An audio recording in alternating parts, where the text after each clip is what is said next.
نحمده ونصلي ونسلم على رسوله الكريم اما بعد فاعوذ بالله من الشیطان الرجیم بسم اللہ الرحمن الرحیم۔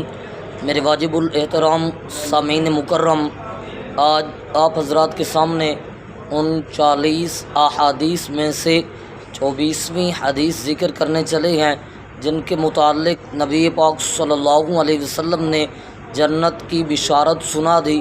نبی پاک صلی اللہ علیہ وسلم نے ارشاد فرمایا، مسلمان بندے کو چاہیے وہ ہمیشہ اپنا معمول بنا لے قرآن پاک کی تلاوت کرنے کا، یعنی جب بھی موقع ملے، جس وقت بھی اپنے کام سے فارغ ہو تو وضو کر کے قرآن پاک کی تلاوت کرتا رہے۔ یہ قرآن پاک کی تلاوت کرنا یہ بندے کا عمل اتنا اونچا عمل ہے اللہ کے نزدیک، یہ عمل بندے کو دن قیامت کے جنت میں داخل کروا دے گا۔ میرے واجب الاحترام، اگر ہماری حدیث آپ کو اچھی لگی، پیغام اچھا لگا تو ہمارے ویڈیو کو لائک اور شیئر ضرور کرنا۔ جزاکم اللہ خیرہ۔